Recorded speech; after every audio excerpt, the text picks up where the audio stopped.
In our previous video, we have configured this indexer clustering using the web console. Now let us go to our Linux CLI where the configuration file are automatically generated as part of your indexer clustering, and we'll identify where this configuration are and what are the syntax for it. So this is our indexer 1 and indexer 2. Let us see what all the configuration generated on our cluster master. To do that, go to OPT Splunk, that is your Splunk home. In Windows, it will be C program files, Splunk. After that, etc system local should be under server.conf file. As you can see, the last stanza here, let me put in a number. As you can see, the line numbers 35 to 38, these are the configuration that was auto generated when we enabled the clustering master node configuration.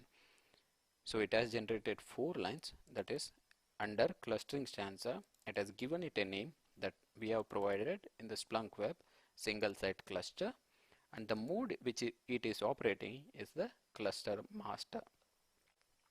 It has a replication factor of 2. By default search factor is 2, so that this configuration, search factor configuration, will be taken from our default directory of server.conf. If you are not aware of how this configuration precedence works, I would highly recommend you to go back to our 3rd or 4th module where we have completely discussed and gone through a use case in understanding the file precedence or the configuration precedence in our Splunk. That is our Splunk cluster master, which has generated 4 lines of configuration. Now let us go to our one of the clients and see, that is cluster slaves, which have generated configuration based on the changes that we made as part of Splunk web. It will be under the same location as cluster master, that is etc system local server.conf. As you can see, here also we have 4 lines of configuration starting from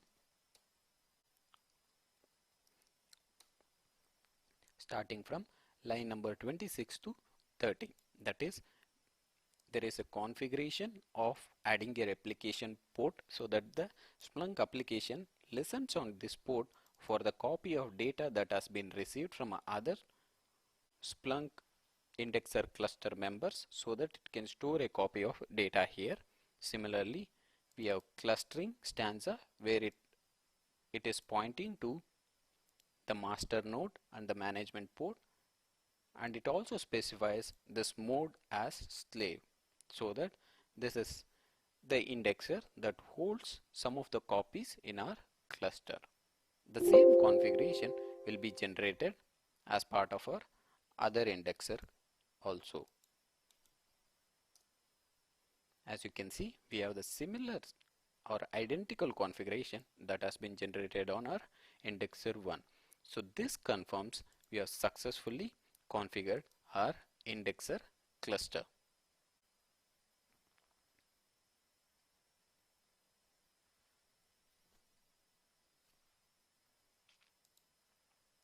Now we have configured our indexer cluster, but we have still not yet specified which indexes should be replicated.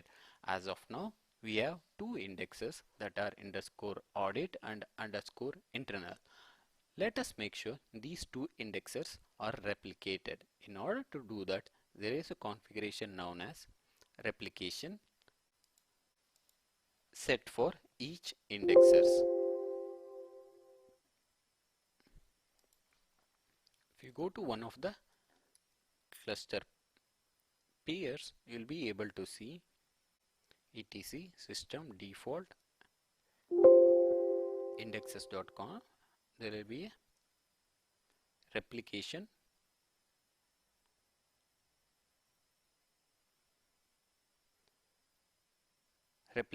factor. As you can see, by default the replication factor is 0.